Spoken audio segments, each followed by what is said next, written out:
Hello everyone, this video is about the scientific presentation of Madam Dr. Rasna Das Hazarika.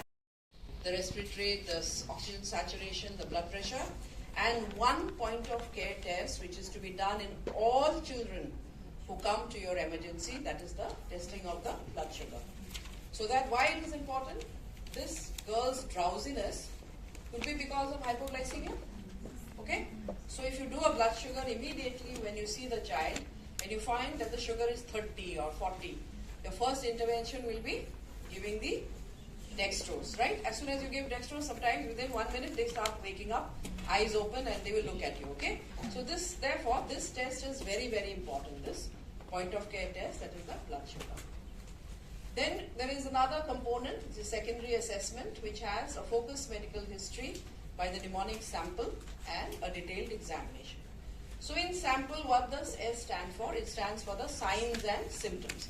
So here, while you are intervening, say you have given oxygen to the patient, you have given sugar, or you've started IV fluid, you are going to ask the parents, what happened? Ki hol kyo aane lage? Kya aane lage? No? You're going to ask that, isn't it? Kya ho gaya tha? Isse pehle kya hua? Like that, right? So, signs and symptoms. A is for any allergies, because sometimes it happens that they're allergic to a particular food. They were okay 2 minutes back, and then they had something allergic when patient collapses, no? Any of you are allergic to any food? Some people are allergic to foods like peanuts and all that, no? The moment they have it, they suddenly have swelling and in fact, swelling of the throat, and they collapse because they're not able to breathe. So this history of allergy is important. Medication. Is the child on any medication? Or did the child take any medicines? Sometimes the children are so naughty. Have you ever heard a gallop? Any of you got chance to hear a gallop? So whenever you put your stethoscope on any patient, if you hear the galloping like the gallop of a horse, that means a gallop rhythm, it indicates heart failure, okay? Then abdomen for any organ enlargement or any tenderness, guarding, and neck stiffness. So what does neck stiffness indicate? If somebody has a neck stiffness, meningitis. Very good. You all are very good. Okay? And then you have the last component, that is the diagnostic test. Now see, the last component is the least important, excepting for the blood sugar. Right? So in diagnostic, distress or failure. Why? Because there is a difference in the outcome and the treatment. If patient is in respiratory distress, like for example an asthmatic, is coming with very high rate, noisy breathing, we can intervene immediately and make his respiratory distress become passive. But if patient is in respiratory failure, means already advanced. So here you need to do advanced intervention, okay? Suppose someone had pneumonia and already in respiratory failure, means the patient is not able to breathe properly and the oxygen has gone down, the CO2 has gone up, then your normal interventions will not work. Just giving simple oxygen will not work. What does it indicate if the child is consolable?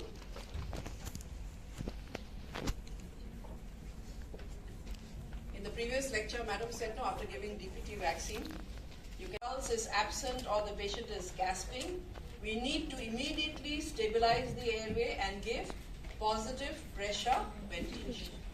And if the heart rate is less than 60 or there is poor perfusion, in spite of ventilation, then you need to start CPR. Okay? Cutoff for the CPR is 60 per minute. Now, if there is immediately when you saw here only you found that the patient has no breathing, gasping or pulse, you won't do all this. You will straight away start CPR.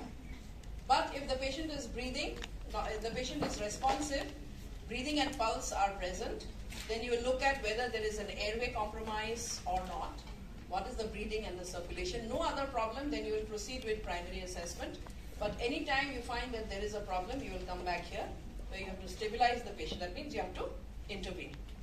Is it very tough or is it easy? Into the respiratory. At what rate are you people breathing? How many per minute? 16 to 24. 16. So that volume into 16 is the minute ventilation. Okay. So anytime if the patient does not breathe properly, patient is unconscious, breathing is very shallow, what will happen? The minute ventilation will go down. Patient is breathing very rapidly, but shallow breath. Still the minute ventilation will go down. Okay? Patient, the respiratory rate is very low. Then again, minute ventilation will go down. So all of these are important. This science is important to know what is happening in the child. Okay? So, hypoventilation results from slow respiratory distress. Yeah? No? For pneumonias, the respiratory rate goes up, no? Yes or no? Yes. And when does your respiratory rate goes up? When the speaker is looking at you and thinking, asking you a question. Then, increased rates with more effort means respiratory distress. सांस ले रहा है लेकिन उसको मेहनत करना पड़ रहा है ना. So distress. Children anything above 180 will indicate a cardiac rhythm abnormality. Okay? ठीक है? This is how you look at the central and the distal pulses. Very sick child. What is this? Capillary refill time. So you press, leave it and see at how much the color comes back, no? So in the skin perfusion, you also look for cold extremities. Suppose somebody is feeling very cold and you just remember this figure. I think I put a question on this also. In children from 1 to 10 years, 70 plus twice the age. So if it's a 10-year-old child, what is the lowest BP they can have, the systolic? 70 plus 2 into 10, which is 70 plus 20. That means total is 90. Okay? And anyone above 10 years, and even for us, anything above 90 is hypotension. Okay? So you remember this formula. Huh? Hypotension with hemorrhage occurs when there is about 20 to 25% blood loss.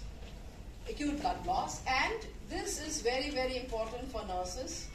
Any fall of 10 millimeter of mercury, systolic BP, from the previous observed level is always significant. Okay? Sometimes we see nurses write in our wards 110 by 80. Next we see 100 by 80. Again 90 by 80 and then patient dies. Because the nurse has forgotten to tell us that there is a 10 millimeter drop in the BP. So remember, you must always recheck, and this 10 millimeter drop has to be reported for intervention. AVPU means alert, verbal, painful, unresponsive. So if patient is alert, means GCS is equivalent is 15 by 15, okay? If patient is only giving a verbal response, it means around 13. If patient responds only to pain, it means GCS is around 8. So this 8 is a very important figure to remember, okay? Why? Any idea? Bolo. The lectures are unresponsive, GCS equivalent is 6. So always again you see we have written that you need to do a glucose testing before you actually assign a GCS or an ABPU scale, okay? Suddenly the examiner will ask you at what age the child will go up and down a staircase without help. When you start thinking that, you can't remember at what age you went down because you were so small. So this video is incomplete. I'm extremely sorry, as due to the lack of battery I couldn't take all the videos, but I'm thankful to you all for giving me so much love. See you again next time in next vlog.